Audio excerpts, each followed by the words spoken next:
મહીસાગર જિલ્લાના સંતરામપુર તાલુકાના સાંગાવાડા પ્રાથમિક શાળા ખાતે 17મો કન્યા કેળવણી પ્રવેશ ઉત્સવ 2024ની ઉત્સાહભેર ઉજવણી કરવામાં આવી તો ભારત સરકારના શિક્ષણના આરટીઈ અંતર્ગત નવા આંગણવાડી ધોરણ 1 અને ધોરણ 5માં નવા વિદ્યાર્થીઓને પ્રવેશ ઉત્સવ સંતરામપુર તાલુકાના પ્રાંત અધિકારી સીવી પટેલ, નાયબ મામલતદાર બળદેવભાઈ તાવિયાની પ્રેરક ઉપસ્થિતિમાં કાર્યક્રમ યોજાયો હતો તો નામાંકન જ્ઞાન ગંગા પ્રોજેક્ટ, નિપુણ ભારત, સમગ્ર શિક્ષા અભિયાન, જિલ્લા અને શાળા માટે મળતી મફત સુવિધાઓ, વૃક્ષારોપણ, લોક સહકાર, આરોગ્ય વિષયક બાબતો, જનજાગૃતિ, માતા પિતા, આંગણવાડી શાળા શિક્ષકો વગેરેની જવાબદારી વિશે પ્રેરક પ્રવચન સીવી પટેલ દ્વારા કરાયું હતું।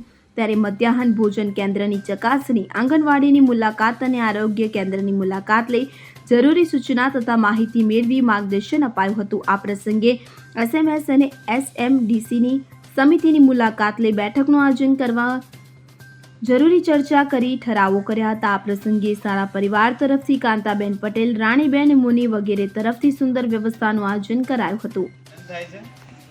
અને જ્યારે પણ હું સ્કૂલમાં જાઉં છું ત્યારે મારા પુરાણા જે સંસ્મરણો છે એ તાજા થાય છે। આ બહેનો બેઠા છે એમને હું એટલું જ કહીશ કે હું અહીંયા જ છું, એક વખતે હું ત્યાં હતો, બરાબર છે, આપણા બાળકો બેઠા છે, હું પણ ત્યાં જ હતો।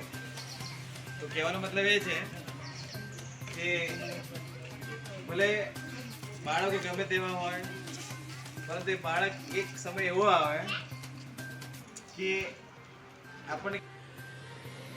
સંદીપ દેવાશ્રય સાથે CN24 ન્યૂઝ મહીસાગર। હવે જુઓ દેશ દુનિયાની તમામ ખબરો તમારી આંગળીના ટેરવે। ઉઠાવો મોબાઈલ અને Google Play Store પરથી ડાઉનલોડ કરો અમારી CN24 ન્યૂઝ મોબાઈલ એપ।